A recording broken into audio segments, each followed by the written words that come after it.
What's up, guys? Welcome back to Newswave. So we only have 2 more days left in the Vita competition, so you can win a PlayStation Vita. If you have not already entered, check the link down below and you can get entered to win a PlayStation Vita. It's going to end on the 31st, so tomorrow, and then we'll have a drawing and announce the winner in Newswave when we get a hold of them and everything. Today, though, we have a bunch of stuff to go over. We have to talk a bit about Retro Studios. We haven't really said much about them because there hasn't really been much to say about them, but they have been making some hirings, and one in particular has made the news and kind of stood out a little bit because, well, it's someone who actually worked on Halo with 343 who's making the trip over now to Retro Studios, and they're going to be doing some work with the different art and possibly the suit of Samus. Some interesting stuff there. Also, we have to talk about Shigeru Miyamoto, the legend, as he gets yet another recognition. This one is a pretty big deal in Japan, and then some talk about EA, as it looks like we may have an old sports franchise that some people might be excited to hear about. Older franchise coming back,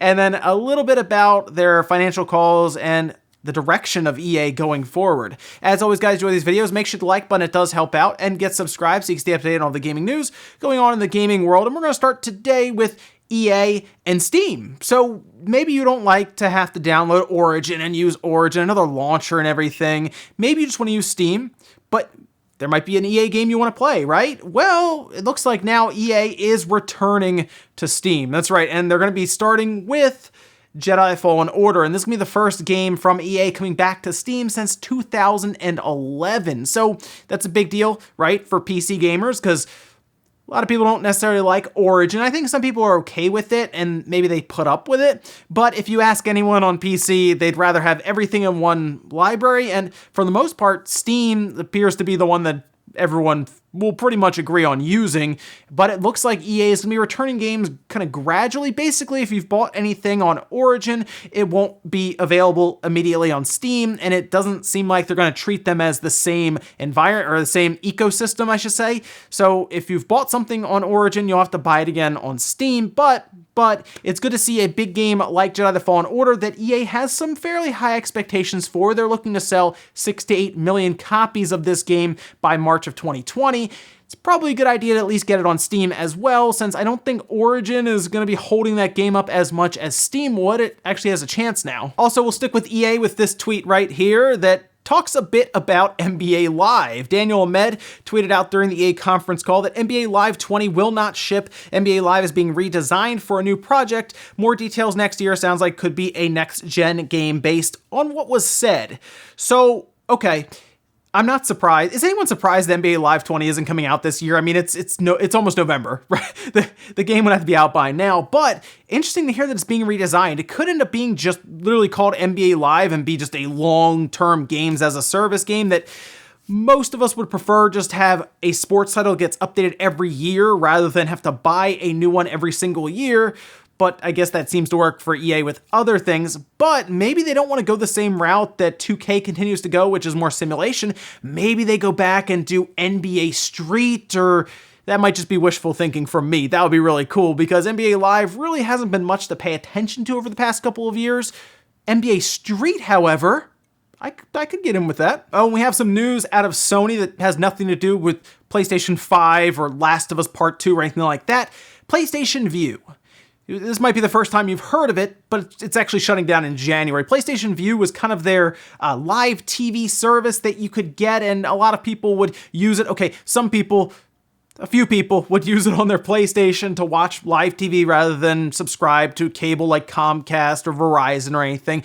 However, Sony is citing the very competitive live TV market, and I think just a lot of people aren't necessarily watching TV as much now. Not that it's competitive from Comcast or Verizon or anyone else. I just don't think a lot of people watch live TV much anymore. And they kept raising the prices from what I remember, because I did look at PlayStation Vue at one point when you're thinking about, cutting the cord for cable. I looked at other options. There was like Sling TV, I think YouTube TV. But I was looking around, and PlayStation Vue continued to seemingly take away channels, but raise the price almost. And I'm not surprised to see that just in general live TV is struggling, but PlayStation Vue, which was kind of an unknown for a lot of people, yeah, I believe that would be struggling too. And, well, it's shutting down January 2020. And guys, some of the quick news out of the way, let's get into the bigger stuff. Let's start with Metroid Prime 4, Retro Studios, Halo, and 343. There's a lot of stuff all at once, right? Well, Retro Studios has been making a lot of hirings. We've talked here and there about job listings, but they have been quietly filling those job listings as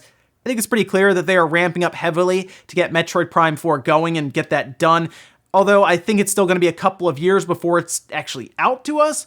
I do think it could be as early as next E3 that we see something from it, right? Like we could see some kind of cinematic trailer. I mean, people got really excited at an After Effects logo that popped up. So a cinematic trailer like what we've seen with something like Halo Infinite, which has had no gameplay, but at least cinematic trailer would at least work to get us excited and get us interested in the game again, as it's kind of been quiet for a while since they had to restart development, right? Well, one of the hires is kind of turning some heads here, and Video Game Chronicles did report on this, talk a bit about it, even though it happened back in August, it seems, but now it's really coming to light, and that is that Metroid Prime 4 developer Retro Studios has appointed veteran Halo creative Kyle Heffley as the studio's new lead character artist, and this is, again, from Video Game Chronicle that did report on this, and Heffley has been, it's been around for a while. He's worked on Halo, as we talked about, actually doing different things with the Spartan armor, and he talks about doing it with Halo 4 and Halo 5, specifically those Spartan armors. Wasn't the biggest fan of Halo 4 and Halo 5 myself personally, but he also worked on Halo Infinite and also character models for some of the aliens and different things in Halo as well, and even working on things like Call of Duty Black Ops and Sleeping Dogs, so he's been around for a bit now, and to bring in a veteran like that for some of the artwork and possibly some work on Samus's suit, that's exciting. I think that could be really cool. Now, Retro has been hiring some pretty big talent that we've been hearing about here and there, but for the most part, it's been kind of quiet, right, with Retro Studios. But to make a big pull like this from 343, and I almost wonder if Kyle wanted to go work at Retro to do this, because this is interesting. To leave 343 during Halo Infinite's development, I mean, that's going to be a big game. And to go and work on Metroid Prime 4, either something was going on at 343, because there has been talks about some people leaving 343 kind of as we've gone along. Creative directors, for example, have left, filled the spot, left again. And then we've heard about developers and some... 343 is kind of odd right now. But to have someone like this, a veteran in the field, showing up at Retro Studios and helping to work on Metroid Prime 4, that's a big get for Retro Studios. Now, once again, it does also make us wonder how long until Metroid Prime 4 is going to come out, because if they're hiring artists and other things now, yeah, I think this might end up being one of the last games on the Switch that releases. I would say the current Switch, because, you'll have the next generation Switch in a typical console lifespan. This could end up being one of the last ones. It could end up being like a 3 to 4 year development cycle with Retro Studios, as it sounds like they really did restart completely. But, I mean, I'm willing to wait if it's going to be this good. They're bringing in the talent, right? I mean, they're bringing in people who know what they're doing. So, yes, if it is that good, I can wait until, what are we thinking, 2021, 2022 even? Yeah, that might be it. Hey, if the next generation Switch is backwards compatible like people are assuming, I mean, Metroid Prime 4 could come out on the current one, but still be relevant on the next one if it, has upscaling and patches or whatnot. So either way, I'm excited to hear that Retro is hiring these kind of people, and they're looking to make a big push towards what sounds like it's going to be heavily, like a big-time quality game. Metroid Prime 4, we'll see when it comes out, and maybe we'll find out more information next E3, but good to see they're pulling in people from 343 and Halo, and it could be fun. Next up, let's talk a bit about NCAA Football, because the last one we had was NCAA Football 14, but there were some issues with NCAA and college athletes getting paid and everything. That's why when you would play the games, they would just kind of have their numbers on the back, and they wouldn't have their names or anything. It was a whole thing to get this going before, and then they decided, we're not gonna do it anymore. And the last one we had was NCAA 14, which is, I mean, let's say, all right, so there is a possibility of it coming back with some new regulations that have been passed, so it's possible, but let's say, I guess, 2020 or 2021 would be the next time we would see it, so it would be like a 2021 or 2022 game. It'd be like a full console generation, so technically, yeah, I guess it'd be an older franchise. But check this out. This was actually reported by Bleacher Report here. It says EA Sports open to bringing back NCAA football game after fair pay to play law, and this is interesting because it's going to come down to college athletes within within the rules, I will say, with NCAA, would actually be able to make money from their names and likenesses and all of that. And before, from what I remember, the person who would actually get paid in these that was kind of a college athlete, but generally outgoing from college, was the cover athlete. That's how it would work. So to hear that NCAA could be coming back football because of this, I think is big for a lot of people. EA has said that they are interested in doing it, and having really this path to be able to do it is good. The door is open now. So when would EA do it? Well, we're going to talk a bit about their financials later on, and it sounds like they're open to doing more sports games on top of what they're doing.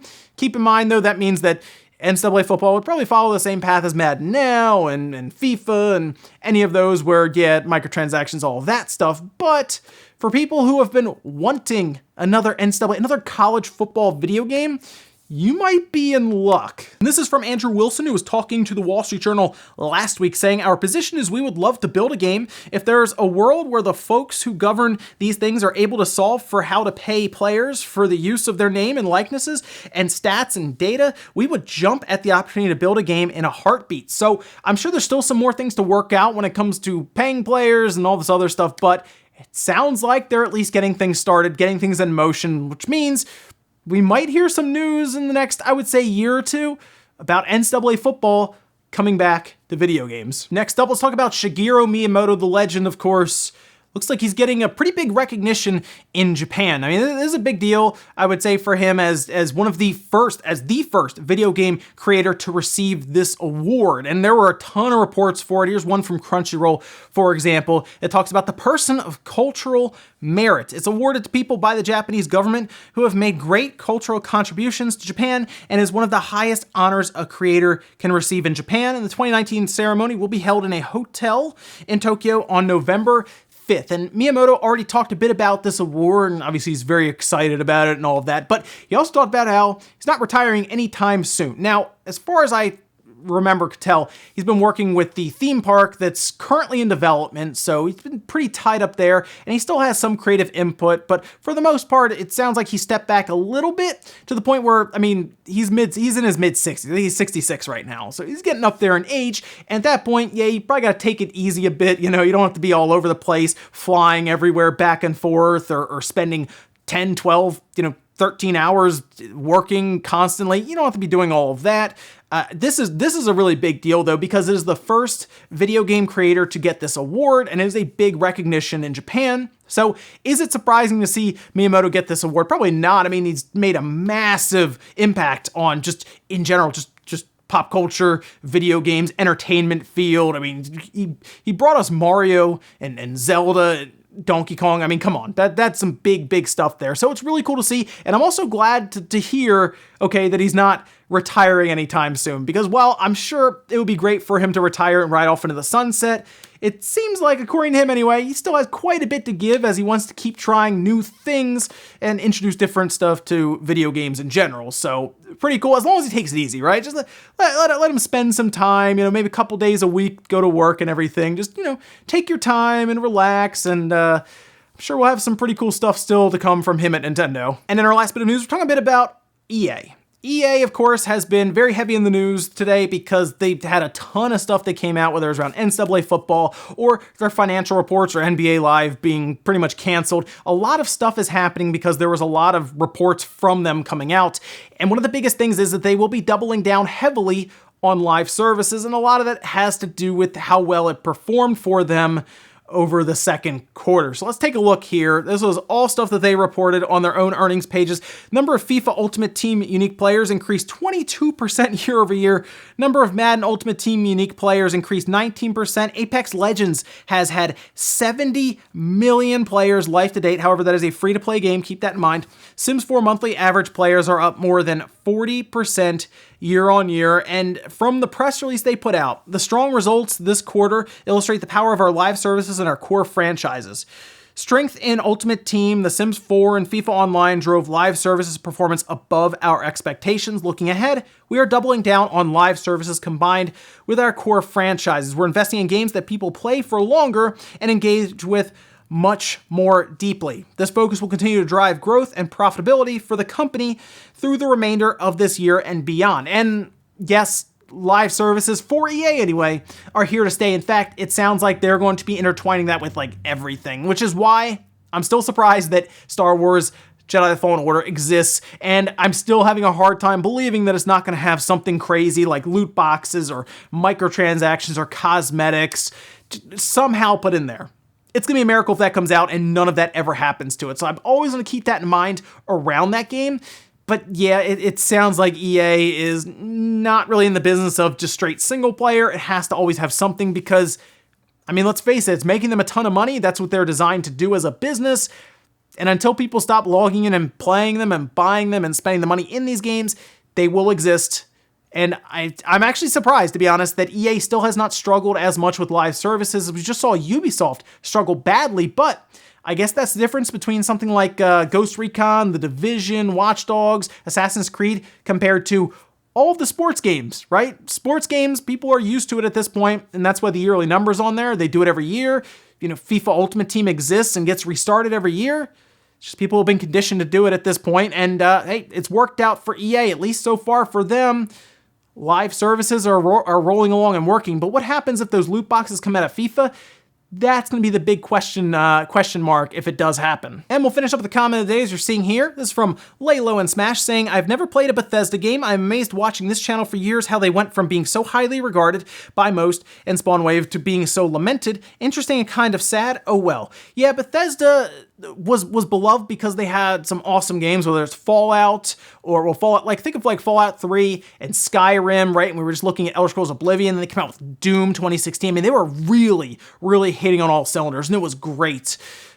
But then they've kind of fallen off now, right? They're looking at the live service stuff, like we said, but they're releasing games that are in broken states like Fallout 76, and they're talking about Commander Keen being a cell phone game, and it's like, it's just not great. And I was hoping that Doom Eternal would have come out and crushed it, but it's also delayed.